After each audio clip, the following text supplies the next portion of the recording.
জয় যিশু। আজ আমি জীবন্ত ঈশ্বরের জীবন্ত বাক্য মাথায় নিয়ে আমার ঈশ্বর অনুসারীদের, ঈশ্বর ভক্তদের, ঈশ্বর সন্তানদের কাছে আসতে পেরেছি কেবলমাত্র জীবন্ত ঈশ্বরের আশীর্বাদ, প্রভু যিশুর দয়া ও পবিত্র আত্মার সাহায্যে। তার জন্য পিতা, পুত্র, পবিত্র আত্মাকে ধন্যবাদ দিই, প্রশংসা করি, গৌরব করি। সেই সঙ্গে আমার সকল ঈশ্বর ভক্ত ভাইদেরকে জানাই জয় যিশু। আমি আজকে বলবো যাকোব 4 অধ্যায় 6 থেকে 7 পদ। যিশুর রণকৌশল। যিশু নিজেকে ঈশ্বরের নিকট সমর্পণ করে বিজয়ের জন্য প্রস্তুত হয়েছিলেন। প্রিয় ভাই বোন, তাহলে আমাদেরকেও নিজেদেরকে ঈশ্বরের ওপর আমাদের মন, প্রাণ, হৃদয় সব সমর্পণ করে দিয়ে আমরা প্রস্তুত হব শয়তানকে পরাজিত করার এবং আমাদের নিজেদেরকে উদ্ধার করার জন্য তৈরি হতে হবে। ঈশ্বরের উপর নির্ভর করতে হবে, ঈশ্বরের উপর ভরসা করতে হবে, তবেই আমরা উদ্ধার পাব। যিশু ঈশ্বর এবং ঈশ্বর অভিষিক্ত কর্তৃত্বের নিকট নিজেকে সমর্পণ করেছিলেন। যিশু ঈশ্বরের প্রতি সম্পূর্ণ বাধ্যতায় জীবনযাপন করতে এবং শয়তানের উপর চরম বিজয় লাভ করতে সক্ষম হয়েছিলেন, কারণ তিনি একটি গুরুত্বপূর্ণ রণনীতির আশ্রয় নিয়েছিলেন। তিনি ঈশ্বরের কাছে নিজেকে সমর্পণ করেছিলেন। আমরা প্রায় এই পদের শেষে অংশটিকে উদ্ধৃত করে থাকি, প্রতিরোধ করো শয়তানকে, তাহলে সে তোমার কাছ থেকে ছুটে পালিয়ে যাবে। প্রিয় ভাই বোন, শয়তানকে বিতাড়িত করতে হলে আগে নিজেকে পবিত্র আত্মায় অভিষিক্ত হতে হবে এবং ঈশ্বরের উপর সম্পূর্ণ নিজের আস্থা, ভরসা সব কিছু তুলে দিতে হবে। নিজের সমস্ত সম্পূর্ণ ইচ্ছা সব তুলে দিয়ে নিজের ইচ্ছা ত্যাগ করে ঈশ্বরের ইচ্ছায় চলতে হবে। তবে ঈশ্বর সাহায্য করবে শয়তানকে বিতাড়িত করতে। আমাদের কোনো ক্ষমতা নেই, কিন্তু এইটাই ক্ষমতা যে আমরা যেন সদা সর্বদাই ঈশ্বরকে ডাকি, ঈশ্বরের আরাধনা করি। প্রতিরোধ করো শয়তানকে। তবে প্রিয় ভাই বোন, পবিত্র আত্মা যদি সঙ্গে করে নিতে পারো তাহলে শয়তানকে প্রতিরোধ করতে পারবে। শয়তান তোমাদের জীবনের প্রতি পদে পদে বাধা, তাহলে সে তোমার কাছ থেকে ছুটে পালিয়ে যাবে এবং শক্তির মূল্য উৎসের দিকে দৃষ্টিপাত করতে আমরা ব্যর্থ হয়েছি। শয়তানকে প্রতিরোধ করার এবং আমাদের কাছ থেকে সে পালিয়ে যাবার আগে প্রথমেই আমাদের নম্র হয়ে নিজেদের ঈশ্বরের কাছে সমর্পণ করতে হবে। প্রিয় ভাই বোন, শয়তান খুব শক্তিশালী, কারণ তিনি ছিলেন ঈশ্বরের দূত, ঈশ্বরের কাছের লোক, স্বর্গের দূত। সেই জন্য শয়তানের খুব শক্তিশালী। শয়তানের সঙ্গে লড়াই করার ক্ষমতা আমাদের নেই। তাই আমাদের জীবনের সব কিছু চাওয়া পাওয়া, ভরসা, আশা সব কিছু ঈশ্বরের উপর তুলে দিয়ে ঈশ্বরের কাছে কেবল সাহায্যের জন্য প্রার্থনা করতে হবে অবিরত। তাহলে আমরা শয়তানকে পরাজিত করতে পারব। শয়তান আজ বহু খ্রিস্ট বিশ্বাসীকেই পরাস্ত করেছে, কারণ তারা নিজেদের ঈশ্বরের কাছে সমর্পণ করেনি।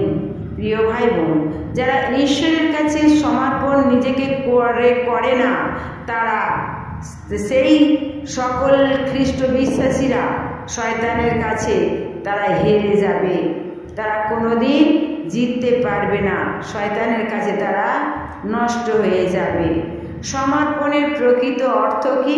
খ্রিস্ট বিশ্বাসীদের যা উপলব্ধি করা সত্যিই প্রয়োজন, তাহলে খ্রিস্ট বিশ্বাসী যারা ঈশ্বর ভক্ত তাদের প্রত্যেককে বিশ্বাস করা বা উপলব্ধি, আত্মা দিয়ে উপলব্ধি করা দরকার, উচিত। কারণ ঈশ্বরকে আমরা যখন উপলব্ধি করি তখন নিজেদের আত্মা দিয়ে উপলব্ধি করতে হয়।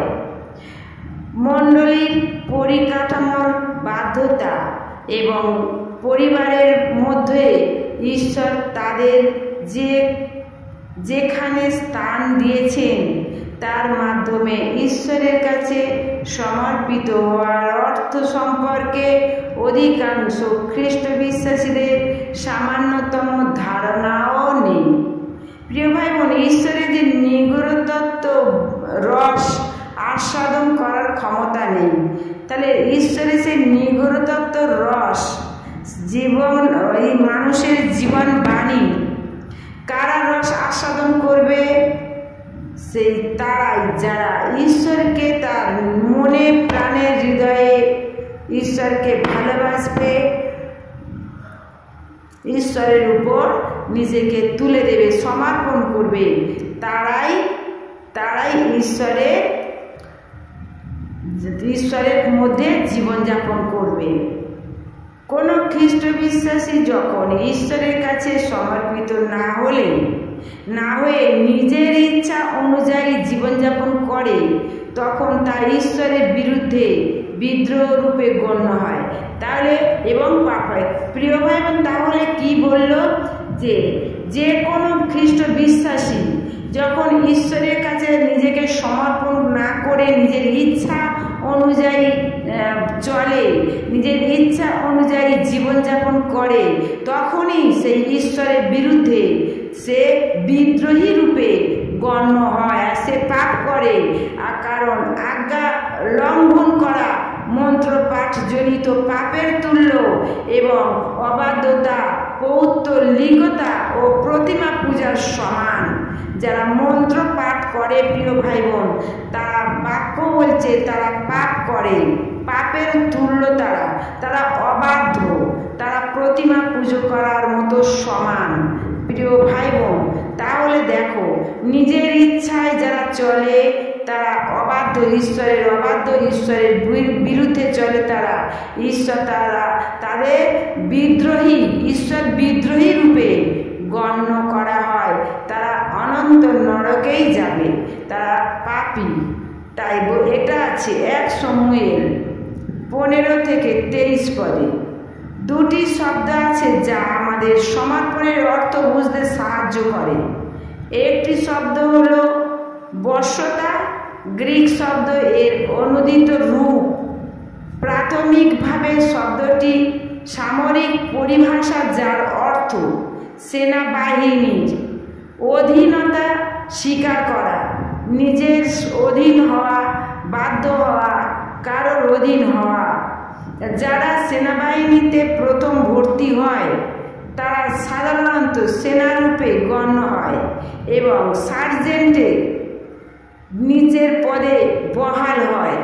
তাদের প্রয়োজন সার্জেন্টদের বাধ্য হওয়া এবং তাদের অধীনতা স্বীকার করা। বড় বড় কর্মস্থলে সাধারণত কর্মচারীদের তাদের বিভাগীয় উপরতলা অধীনতা স্বীকার করতে হয়।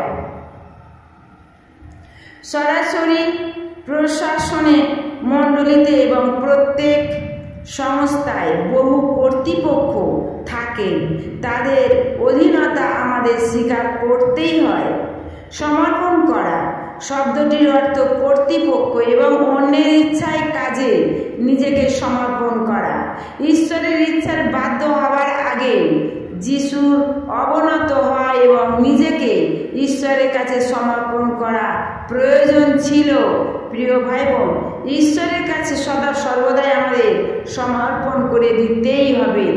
যিশু ঈশ্বরের সমকক্ষ ছিলেন, তিনি একই মহিমা, একই পরাক্রম এবং একই কর্তৃত্বের অধিকারী ছিলেন। সেই মহিমা, পরাক্রম এবং কর্তৃত্ব থেকে তিনি নিজেকে সরিয়ে নিলেন এবং ঈশ্বরের ইচ্ছা এবং কর্তৃত্বের কাছে নিজেকে স্বেচ্ছায় সমর্পণ করলেন, তার বশ্যতা স্বীকার করলেন। ঈশ্বর উদ্দেশ্য এবং পরিকল্পনার ঈশ্বর। পৃথিবী সৃষ্টির পূর্বে ঈশ্বর জানতেন যে মানুষ বিদ্রোহী হয়ে তার বিরুদ্ধে পাপ করবে। মানুষকে আবার তার সহচর্যে ফিরিয়ে আনার জন্য এবং তার পুত্ররূপে তাদের এক নতুন মর্যাদা উন্নীত করার জন্য তিনি যিশুকে এই পৃথিবীতে প্রেরণ করার পরিকল্পনা করলেন, যিনি মানুষের পাপের জন্য নিজের জীবন উৎসর্গ করবেন। তিনি পরিকল্পনা করলেন যিশু দুঃখ ভোগ করবেন এবং ক্রুশের উপর মৃত্যুবরণ করবেন। যিশু সমর্পিত হলেন, ঈশ্বরের বেদিতলে নিজেকে উৎসর্গ করলেন। দুঃখ ভোগ এবং মৃত্যুবরণ করা যেন প্রয়োজনীয় এ প্রশ্ন তিনি একবার উচ্চারণ করলেন না। সমস্যার সমাধানের জন্য তিনি কোনো বিকল্প পন্থা উল্লেখ করলেন না, অথবা নিজের ইচ্ছায় অনুবর্তী হলেন না। ঈশ্বরের ইচ্ছার কাছে তিনি নিজেকে সমর্পণ করলেন, নিজের ইচ্ছাকে তিনি বিসর্জন দিলেন এবং ঈশ্বরের কর্তৃত্বের অধীনে হলেন।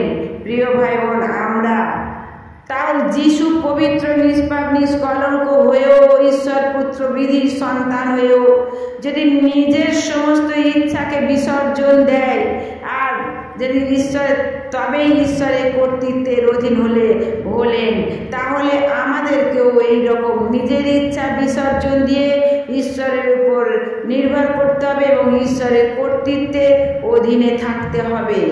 যিশুর জীবন ছিল তার পিতার কাছে সমর্পিতের জীবন। ঈশ্বর তার ইচ্ছা প্রকাশ করলেন যিশুর কাছে।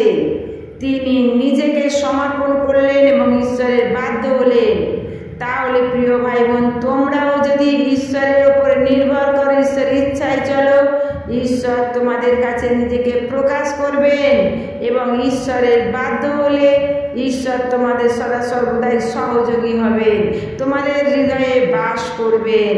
তার জীবনের এই বীর্যময় উপাদানই তাকে ঈশ্বরের পূর্ণ বাধ্যতায় চলতে সাহায্য করেছিল। তিনি ছিলেন ঈশ্বরের পুত্র, তবুও তিনি বাধ্যতা শিক্ষা করেছিলেন।